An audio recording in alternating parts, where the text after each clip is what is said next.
नमस्कार, आपका हमारे चैनल में बहुत बहुत स्वागत है। आज हम जानने वाले हैं शुक्रवार में सुनी जाने वाली संतोषी माता की व्रत कथा के बारे में। अगर आप भी शुक्रवार का व्रत करते हैं तो शुक्रवार की व्रत कथा अवश्य सुननी चाहिए। ऐसा करने से माता की पूजा अर्चना संपूर्ण होती है।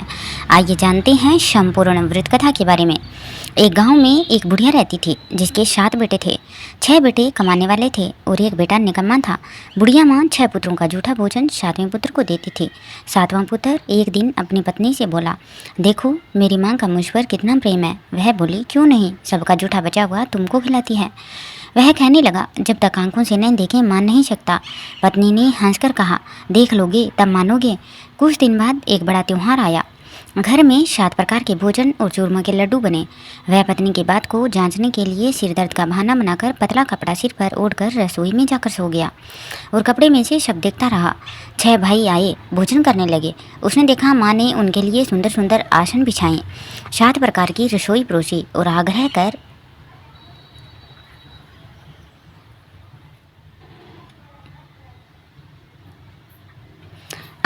करके उन्हें भोजन कराती रही।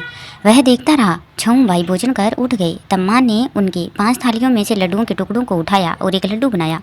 जूठन साफ कर माँ ने उसे पुकारा, उठ बेटा उठ, तेरे भाइयों ने भोजन कर लिया है, तुम भी उठकर भोजन कर ले। उसने कहा, माँ मुझे भोजन नहीं करना, मैं प्रदेश जा रहा हूँ। माता ने कहा, कल जाना हो तो आज ही जा। वह बोला, हाँ हाँ जा रहा हूँ। यह कहकर वह घर से निकल गया। चलते समय उसे पत्नी की याद आई। वह गौशाला में कंडे थाप रही थी। वहां जाकर वह बोला, मेरे पास तो कुछ नहीं है, यह अंगूठी है, सो ले लो और अपनी कोई निशानी मुझे दे दो। वह बोली, मेरे पास क्या है, यह गोबर भरा हाथ है। यह कहकर पत्नी ने उसकी पीठ पर गोबर से सने हाथ की थाप लगा दी। वह चल दिया। चलते चलते दूर देश में पहुंचा। वहाँ एक शाहूकार की दुकान थी। वहाँ जाकर बोला, सेठ जी मुझे नौकरी पर रख लो। शाहूकार को नौकर की सख्त ज़रूरत थी। शाहूकार ने कहा, काम देकर तनख्वाह मिलेगी। उसने कहा, सेठ जी जैसा आप ठीक समझें। उसे साहूकार के यहाँ नौकरी मिल गई। वह वहाँ दिन रात काम करने लगा। कुछ ही दिन में दुकानदार का लेन देन, हिसाब किताब, ग्राहकों का माल बेचना, सारा काम करने लगा। शाहूकार के 7 से 8 नौकर थे। वे सब चक्कर खाने लगे, लेकिन उसने अपने लगन, परिश्रम और ईमानदारी से सभी को पीछे छोड़ दिया। उसे अपने किए का फल मिला। सेठ ने भी उसका काम देखा और 3 महीने में ही उसे मुनाफे में साझेदार बना लिया। परिश्रम करते करते 12 वर्ष में ही वह नगर का नामी सेठ बन गया और सेठ अपना सारा कारोबार उस पर छोड़कर बाहर चला गया। इधर उसकी पत्नी पर क्या बीती वह सुने। सास ससुर उसे दुख देने लगे। गृहस्थी का काम करवाकर उसे लकड़ी लेने जंगल में भेजते। इस बीच घर की रोटियों के आटे से जो भूसी निकलती उसकी रोटी बनाकर रख दी जाती और फूटे नारियल की नारियली में पानी दिया जाता। इस तरह दिन बीतते रहे। एक दिन वह जब जंगल में लकड़ी लेने जा रही थी तब उसे रास्ते में बहुत सी स्त्रियां संतोषी माता का व्रत करता दिखाई दी। यह वहां खड़ी होकर पूछने लगी, बहनों यह तुम किस देवता का व्रत करती हो और इसके करने से क्या फल मिलता है? इस व्रत के करने की क्या विधि है? यदि तुम अपने इस व्रत का विधान मुझे समझाकर कहोगी तो मैं तुम्हारा बड़ा एहसान मानूंगी। उनमें से एक स्त्री बोली, सुनो, यह संतोषी माता का व्रत है।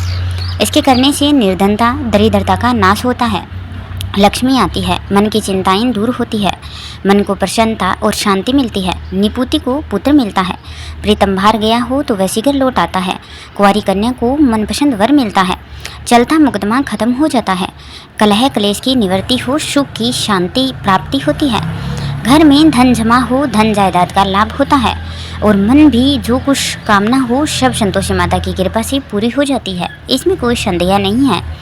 वह पूछने लगी, यह व्रत कैसे किया जाता है, यह भी बताओ तो बड़ी कृपा होगी। वह स्त्री कहने लगी, बिना परेशानी, श्रद्धा और प्रेम से जितना भी बन सके प्रसाद लेना, 5.25 पैसे से 5.25 आने तथा इससे भी ज़्यादा शक्ति और भक्ति के अनुसार गुड़ और चना लें। हर शुक्रवार को निराहार रहकर कथा कहना या सुनना। इसके बीच में कर्म नहीं टूटना चाहिए। लगातार नियम पालन करना। सुनने वाला कोई न मिले तो घी का दीपक जलाकर उसके आगे जल के पात्र को रख कथा कहना, परंतु नियम न टूटे जब तक कार्य सिद्ध न हो। नियम पालन करना और कार्य सिद्ध हो जाने पर व्रत का उद्यापन करना।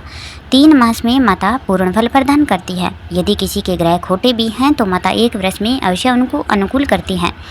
कार्य सिद्ध हो जाने पर उद्यापन करना चाहिए, बीच में नहीं। उद्यापन में 2.5 सेर आटे का खाजा तथा इसी अनुसार खीर तथा चने का साग बनाना। 8 बच्चों को, लड़कों को भोजन कराना, जहाँ तक मिले देवर जेठ भाई बंधु कुटुंब के लड़के लेना, न मिले तो रिश्तेदारों और पड़ोसियों के लड़के बुलाना, उन्हें भोजन कराना, यथाशक्ति दक्षिणा भी दे सकते हैं। माता का नियम पूरा करना, दक्षिणा के स्थान पर फल दें तो उचित रहेगा। ध्यान रखना उस दिन घर में कोई खटाई न खाएं।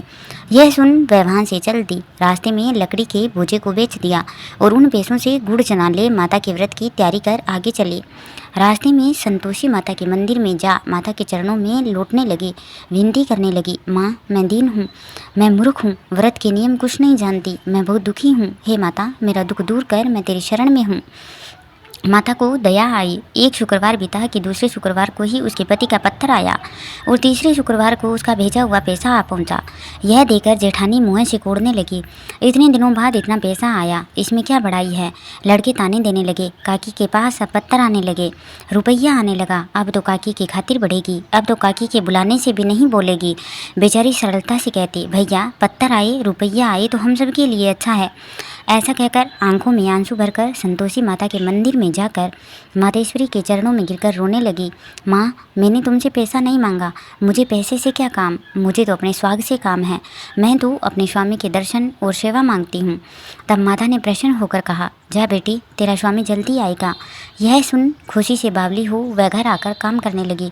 संतोषी माँ विचार करने लगी, इस भोली पुत्री से मैंने कह तो दिया कि तेरा पति शीघ्र आएगा, पर आएगा कहाँ से। वह तो इसे शौपन में भी याद नहीं करता, उसे इसकी याद दिलाने तो मुझे ही जाना पड़ेगा।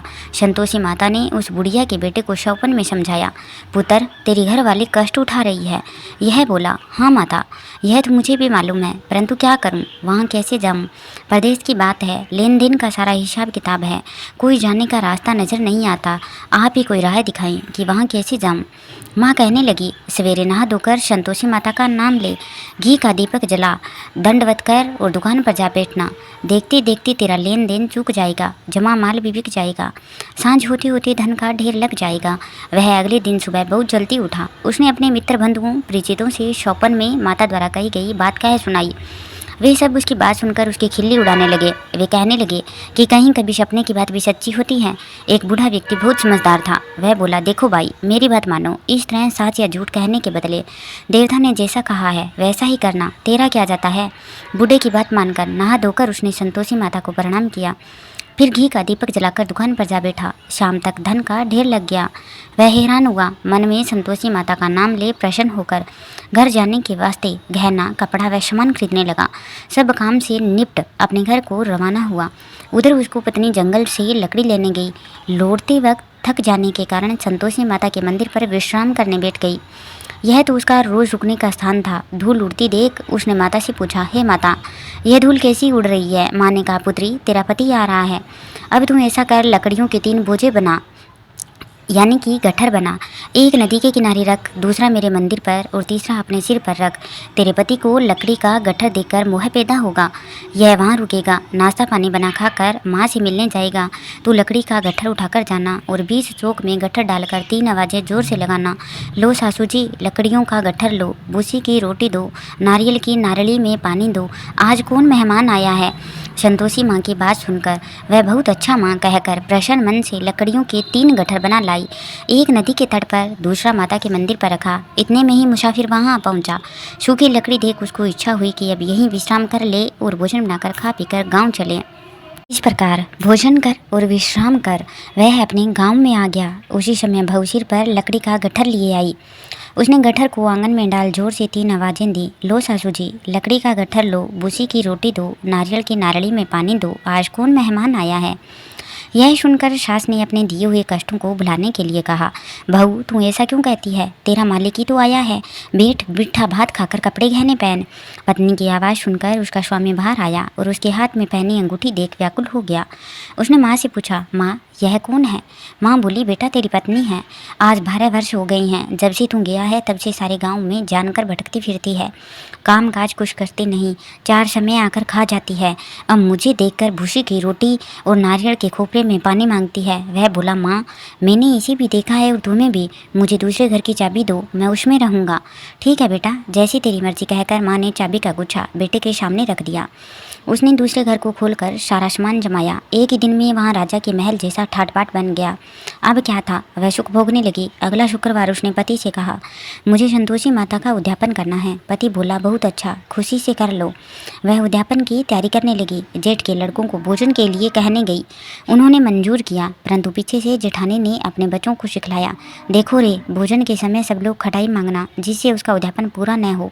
लड़के भोजन करने आए, खीर पेट भरकर खाई, परंतु बात याद आते ही कहने लगे, हमें कुछ खटाई खाने को दो, खीर खाना हमें भाता नहीं। देखकर अरुचि पैदा होती है। लड़के उठ खड़े हुए, बोले, पैसे लाओ। भोली बहू कुछ जानती नहीं थी, उसने उन लड़कों को पैसे दे दिए। लड़कों ने बाजार जाकर उन पैसों से इमली खरीदी और खाई। यह देखकर बहू पर माता रानी ने क्रोधित हो गई। राजा के दूत उसके पति को पकड़कर ले गई। अब सब मालूम हो जाएगा जब जेल की रोटी खाएगा। बहू से यह वचन सहन नहीं हुए। वह संतोषी माता के मंदिर में गई और कहने लगी, माता, तुमने यह क्या किया? हंसाकर क्यों रुलाने लगी? माता बोली, पुत्री, तूने मेरा व्रत भंग किया है, इतनी जल्दी सब बातें भुला दी। वह बोली, माता, भूली तो नहीं हूँ, न कुछ अपराध किया है, मुझे तो लड़कों ने भूल डाल दिया है, मुझे क्षमा करो माँ। माँ बोली, ऐसी भूल भी कहीं होती है? यह बोली, अब कोई भूल नहीं होगी माँ, अब बताओ मेरे पति कैसे आएंगे? माँ बोली, पुत्री, जा, तेरा पति तुझे रास्ते में ही आता मिलेगा। वह मंदिर से निकलकर बाहर आई तो रास्ते में उसे अपना पति आता हुआ मिला। उसने पूछा, कहाँ गए थे? वह बोला, इतना धन जो कमाया है उसका कर राजा ने मांगा था, वह भरने गया था। वह प्रसन्न होकर बोली, भला हुआ, अब घर चलो। फिर अगला शुक्रवार आया। वह बोली, मुझे माता का उद्यापन करना है। पति ने कहा, ठीक है, करो। वह फिर जेठ के लड़कों से भोजन को कहने गई। जेठानी ने लड़कों को सिखा दिया कि तुम पहले ही खटाई मांगना।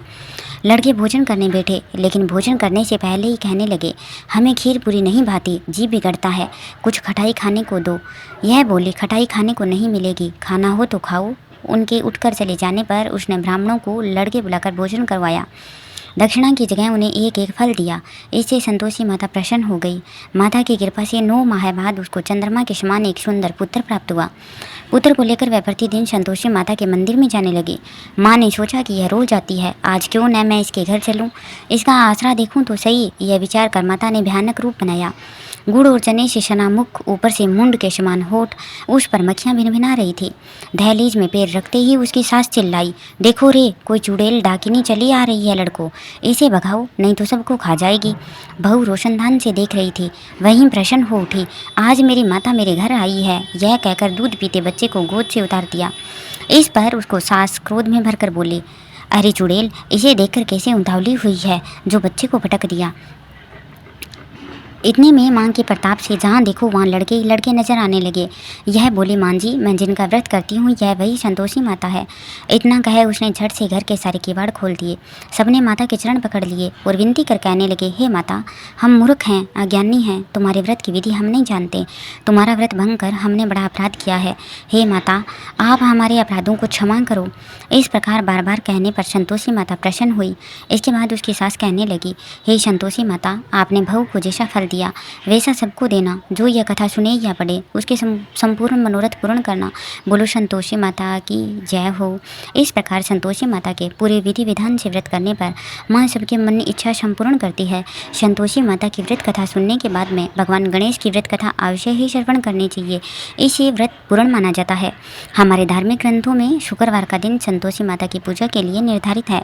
अत्यंत ही सरल और आसानी से प्रसन्न होने वाले संतोषी माता का व्रत हर तरह से गृहस्थी को धन धान्य, पुत्र, अन्न, वस्त्र से परिपूर्ण रखता है और माँ अपने भक्त को हर कष्ट से बचाती है। इस तरह विधि पूर्वक पूजा उद्यापन से घर में संतोषी माता की कृपा सदैव बनी रहती है। आइए जानते हैं गणेश जी की कथा के बारे में। एक बार महादेव जी नदी पर स्नान करने गए। उनके जाने के बाद पार्वती माता ने अपने तन के शुद्ध और चेतनीय मल से छोटे से बच्चे का एक तत्व बनाया और प्राण डाले। उनका नाम गणेश रखा गया। पार्वती माता ने उस बालक से कहा था कि तुम दरवाजे पर बैठ जाओ और जब तक मैं नहा रही हूँ, यानी कि स्नान कर रही हूँ, किसी को अंदर मत आने देना। नदी में स्नान करने के बाद जब भगवान शिव जी वहाँ पहुँचे तो गणेश जी ने उनके द्वार पर ही रोक लगा दी। उनको अंदर नहीं जाने दिया गया। शिव जी ने गणेश जी को बहुत समझाया, लेकिन गणेश जी नहीं माने। बहुत समझाने के बाद भी नहीं मानने पर भगवान शिव अत्यंत क्रोधित हो गए और त्रिशूल का प्रयोग करके भगवान गणेश का सिर काटकर अंदर चले गए। बाद में जब माता पार्वती को पता चला कि कि क्या हुआ तो वह अत्यंत क्रोधित होकर अंतर्ध्यान हो गई। पार्वती माता बहुत क्रोधित हुए और उन्होंने ब्रह्मांड को नष्ट करने का खतरा पैदा कर दिया। उन्हें शांत करने के लिए भगवान शिव ने अपने गणों को सबसे पहले जिस जीव को देखे उसी का सिर लाने के लिए भेजा। गणों ने उत्तर दिशा की ओर लेटे हुए एक हाथी को देखा। उन्होंने हाथी के सिर को लड़के के धड़ पर प्रत्यारोपित किया और उसे पुनर्जीवित कर दिया। तब शिव ने अपने नाम गणों के प्रमुख के आधार पर गणेश रखा। देवताओं ने गणेश जी को शक्तियाँ प्रदान दी और प्रथम पूज्य बनाया। यह घटना भाद्रपद माह के शुक्ल पक्ष की चतुर्थी को ही थी, इसलिए इस तिथि को पुण्य प्रभु गणेश चतुर्थी भी मनाया जाता है। तब से भगवान गणेश जी को प्रथम पूज्य माना गया और भगवान श्री गणेश जी को व्रत चाहे कोई भी रखें, उसमें हर व्रत में भगवान गणेश जी को प्रथम पूजा की जाती है और व्रत कथा का श्रवण किया जाता है। बोलो भगवान गणेश की जय हो, रिद्धि सिद्धि माता की जय हो। इस प्रकार भगवान गणेश की कथा करने से संपूर्ण मनोरथ पूर्ण होते हैं। अगर आपको हमारी यह व्रत कथा अच्छी लगी हो तो हमारे चैनल को लाइक करें और सब्सक्राइब अवश्य ही करिएगा और कमेंट बॉक्स में जय संतोषी माता लिखना मत भूलिएगा। बहुत बहुत धन्यवाद।